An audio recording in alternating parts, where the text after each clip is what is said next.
മാധ്യമപ്രവർത്തക gene Carol നൽകിയ മാനനഷ്ട കേസിൽ Donald ട്രംപിന് വൻ തുക പിഴ ശിക്ഷ വിധിച്ചിരിക്കുകയാണ്. US മുൻ പ്രസിഡന്റ് 8.33 മില്യൺ $US നഷ്ടപരിഹാരം നൽകണം.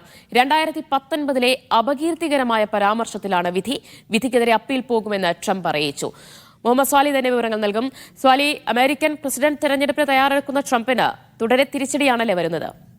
തീർച്ചയായും ദിവ്യ, നേരത്തെ തന്നെ അദ്ദേഹത്തിനെതിരെ നിരവധി കേസുകളുണ്ട്. ഈ കേസുകളുടെ നൂലാമാലകളിൽ അദ്ദേഹം പെട്ടുകിടക്കുകയാണ്. ഇതിനിടയിലാണ് വീണ്ടും ഒരു കേസ് അദ്ദേഹത്തിന്റെ പേരിലെത്തുന്നത്. 2019 ഈ കേസിനാസ്പദമായ പരാമർശം ട്രംപ് നടത്തുന്നത്.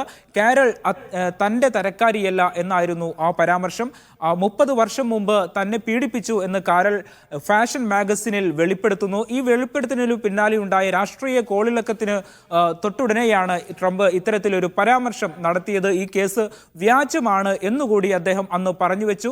ഈ പരാമർശത്തിനെതിരെയാണ് കാരൾ കോടതിയിൽ പോയത്. ഈ കോടതി ഈ കാര്യങ്ങൾ വിലയിരുത്തി ഇപ്പോൾ കോടതി എത്തിയിരിക്കുന്ന നിഗമനങ്ങളിൽ വളരെ പ്രധാനപ്പെട്ട മറ്റൊന്നുള്ളത്, ഈ ട്രംപ് 30 വർഷം മുമ്പ് കാരളിനെ പീഡിപ്പിച്ചു എന്ന് കോടതി സ്ഥിരീകരിക്കുന്നുണ്ട്. പക്ഷേ ഹർജിയിലുള്ള പരാതി അതല്ലാത്തത് കൊണ്ട് മാത്രമാണ് കോടതി ഈ പീഡന പരാതിയിൽ ഇടപെടാത്തത്. പക്ഷേ ഈ അധിക്ഷേപ പരാമർശത്തിൽ കോടതി കൃത്യമായി ശിക്ഷ വിധിക്കുകയും ചെയ്തു.